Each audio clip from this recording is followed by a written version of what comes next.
What's good, everybody? Is your boy David again, and I'm back with another video today. If you guys are new to my channel, please do subscribe, follow me on Facebook, Instagram, and on TikTok. So today we are going to react to Jessica Villarubin's birthday prod yesterday. So ngayon hindi na ako late ha, na-upload na siya sa YouTube kasi yung natag sa akin sa Facebook, andun siya sa Facebook. So I was waiting na ma-upload siya today sa YouTube, and GMA Singers na YouTube channel uploaded it today just an hour ago. So we're going to react to it right away. With no further ado, let's jump right into the video. And before anything else, I just want to greet Jessica Villarubin a happy birthday. Keep rocking, keep singing, and keep sharing your talent with the world.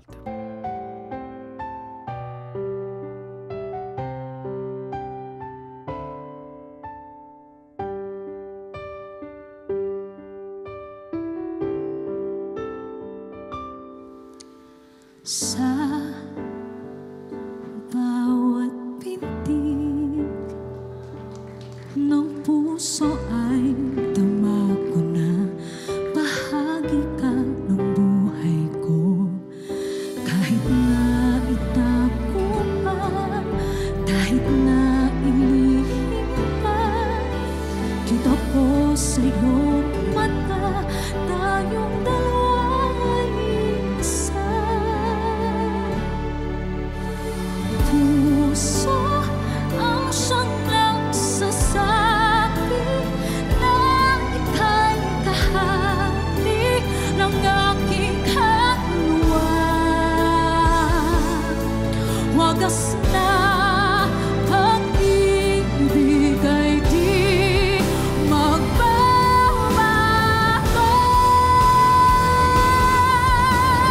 Puso ang siyang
That was beautiful. Okay, ito masasabi ko Jessica started out really beautiful. Yung andun yung control, andun yung emotion. I kind of feel like she's improving, no? She's not rushing things. Kasi dati sa kanya mga solo, parang I feel like dahil nga yung style niya is medyo aggressive, no? Medyo talagang bardagulan yung boses niya, no? Kailangan mo talagang i-control. Kaya sometimes I feel like she's really getting excited, no, every time na andun na yung mga high notes. But this one, the dynamics, the clarity, the control, kung paano na nilaro, even nag-ano pa siya doon, parang nag-mix pa siya doon, no, nag-headtone pa siya doon, hindi pa niya binuga lahat, no, and then nung bandang huli binuga na niya, and then pumasok yung tatlo, si Marian, Hannah, and Rita. Not to mention, they all look so good today. Para akong, okay, ito para akong nakatingin sa Bini pero mga diva. Oh. Kasi yung mga Bini, ano sila, mga P-pop, 'di ba? Mga sing and dance, mga iba yung ano nila, iba yung laro ng musicality nila. Pero ito, para akong nakatingin ng ibang version ng Bini pero very talagang diva, no, bardagulan. Dahil siguro sa suot nila, and then yung stage na decoration, yung may coconut something, no. Very summer looking, and I just kind of feel that vibe from them today, okay? And not to mention yung parang octave na ad-lib na ginawa ni Hannah Priscilla, man, beautifully done. Sobrang linis, okay? Sobrang linis.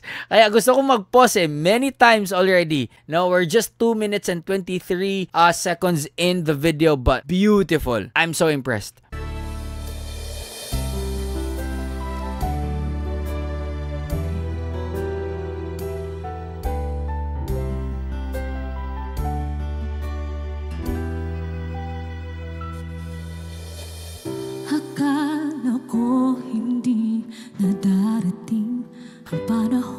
SB19 to eh. Naliliwanag ang daang nasisilayan ko sa bawat sandaling kasama kita. Binigyan mo ng kulay ang aking mundo. Galing talaga ni Hana, man. Dumadaan ang Linis. araw, di mo na malayan na ubusan ka ng oras. Pwede ba humiling isa pang araw sa pagsikat ng araw, ikaw ang Ay, wait lang. Isa pang araw is not SB19. Kasi may kaparehas lang siguro. Sorry. Isa pang araw. Is this from Morissette? Di ko alam ha. Nakalimutan ko. Or Sarah Geronimo. laging hanap sa pagpalit ng buwan sana. Ikaw pa rin ang tangan. Kulang na kulang ang panahon. Di sapat ang meron tayo ngayon. Pwede ba humiling isa pang araw? Dumadaan. Di mo na malaya na ubusan ka ng oras. Pwede ba Bro! humiling isa pang araw? Let's go! Kasama, kulang na kulang ang panahon. Di sapat ang meron tayo ngayon. Pwede ba? Pwede ba? Pwede ba humiling isa pang araw? Humiling isa Bro! pang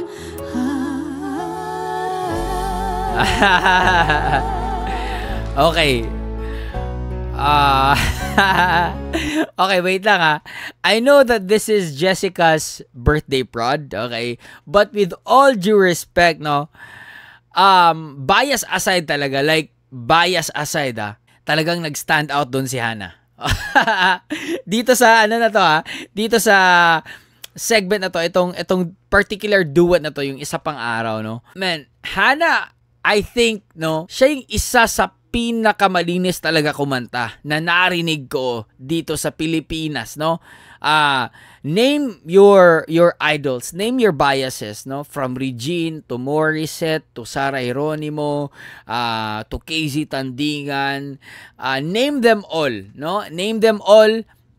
Basta isa si Hana Prisillas, eto, makinig kayo at intindi nyo mabuti. Isa sa pinakamalinis, okay? Maraming magagaling. I'm not saying na hindi magaling si Hana because I do believe isa din siya sa pinakamagaling underrated artist.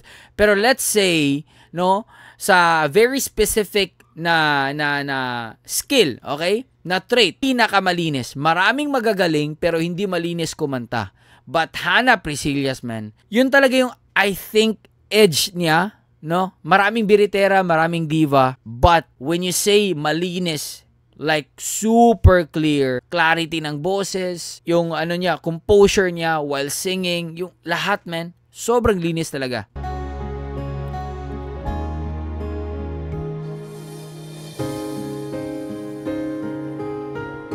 Ito pa. I'm excited with Marian.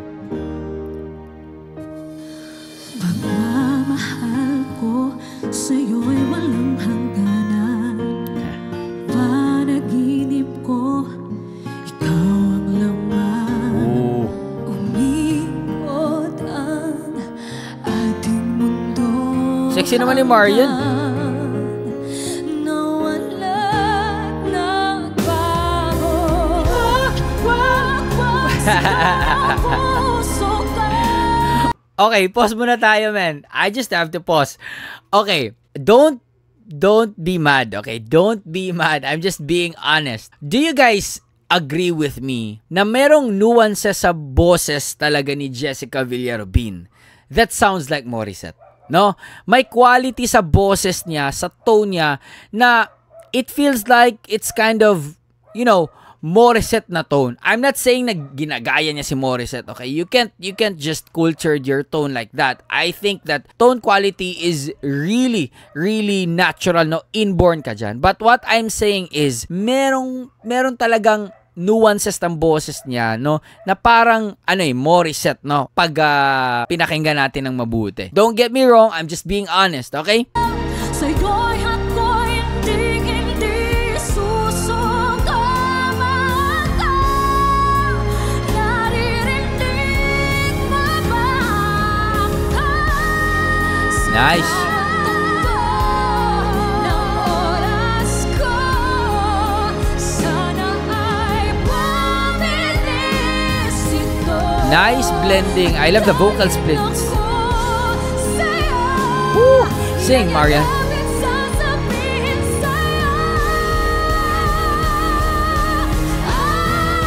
Key change.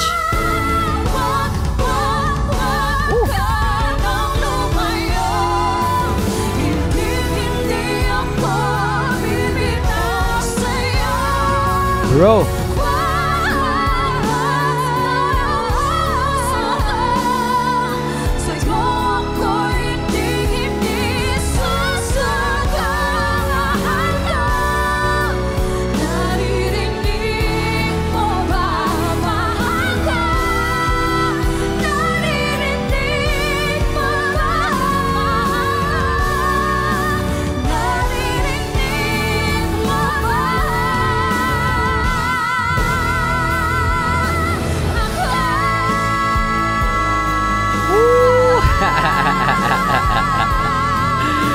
Nice.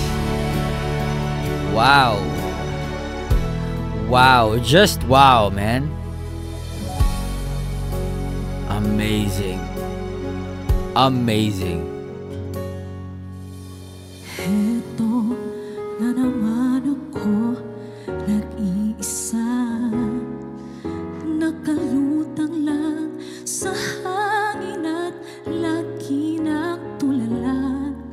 Sobrang pagsisisi at parang hindi na tatagal. Di ko nasabi na kita'y minamahal.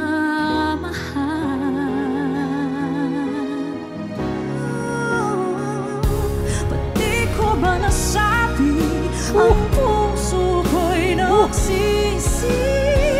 Very unique talaga tong si Rita. Balik ko lang sana. Kung may babalik ko lang sana. Beautiful tone and style, man. Di ko ba nasabi, tanong ko sa sarili sa'yo.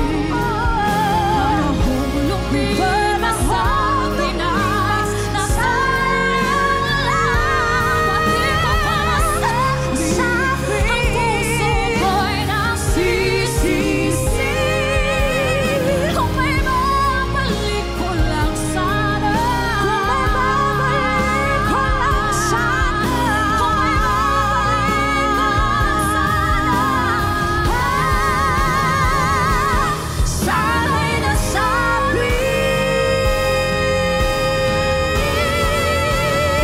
Pasok yung dalawa.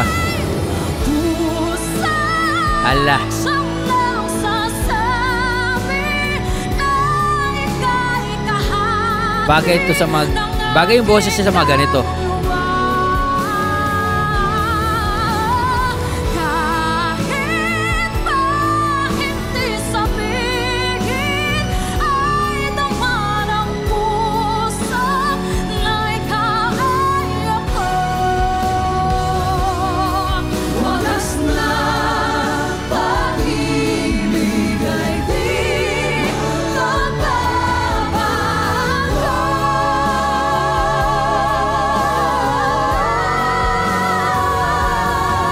Wagas na pag-ibig ay di magbabago.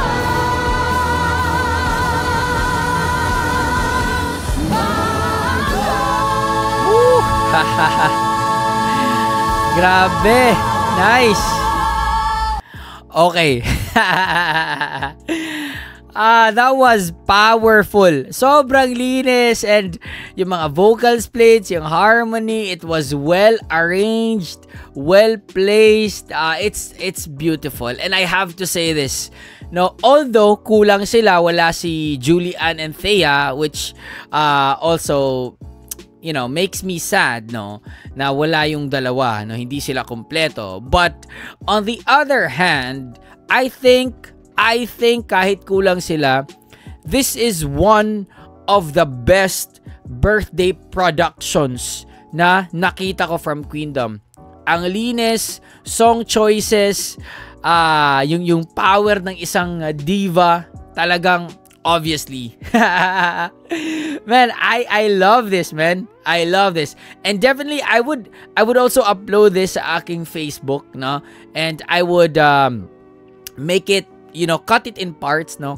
Part ni yung per duet, ikakat ko tas i-upload ko sa Facebook because I want to share it to everybody, no, gaano kagaling yung Queendom. Kasi nga still, no, they're underrated. Kahit no, may ibang fans na stop it, hindi naman sila underrated, blah blah blah. No, you can't deny the fact na still underrated pa rin sila, no? Lalo na sa mga taong hindi pa talaga sila kilala, no? Hindi alam kung gaano sila kagaling. Still, the majority of Filipinos, no, is not yet familiar, no? Is not yet familiar sa kanila. And that's why they can be categorized as underrated singers. No, ang siguro sa apat sa kanila ang pinakasikat siguro is si Rita, no? Rita, because Rita has been in the industry for so long already, since bata pa siya.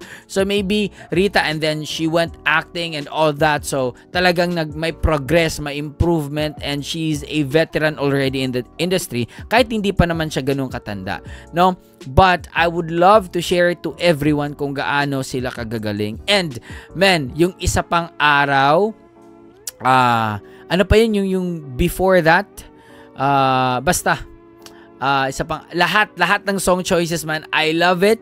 And I think na they really picked the right song para sa bawat singers na i-do-duet with Jessica. And again, happy birthday to Jessica. This is awesome, no? Beautiful talaga. I think this is one of the best birthday prod, and I think production in general coming from coming from the Queendom. But okay, this is a side comment lang, no? Side comment lang ng konti, no? I think lang talaga they could have worn a better, or they could have chosen a better wardrobe, no, or theme or concept nung kasi yung kanta, okay, yung kanta is very powerful, talagang biritera, talagang very elegant ba, yung parang pang grand finals yung datingan, no? Tapos yung suot nila medyo very tropical looking, and para siyang it could have been used for a summer vibe, upbeat na production, no? I'm not saying na pangit, ha. Para sa akin medyo ganun lang. Okay, medyo hindi siya swak sa song choices. Yun yung para sa akin, ha. Yun yung para sa akin. Siguro, we're so conditioned na talaga pagka ganito yung mga kantahan, talagang medyo elegant ka, class ka, naka-gown or something like very, not very tropical or not very casual, no? But to me, ganun yung medyo hindi lang sumakto yung konsepto nung fit, okay? I'm not saying na pangit, ha, hindi lang siya bumagay, okay? So yun lang sa akin. I don't know if you guys would agree with me, but that's how I assess yung kung bumagay ba o hindi. Okay? So, yeah, that's it. Hope you guys enjoy that one. Peace out, everybody. Much love. Stay safe. And God bless you all. Peace.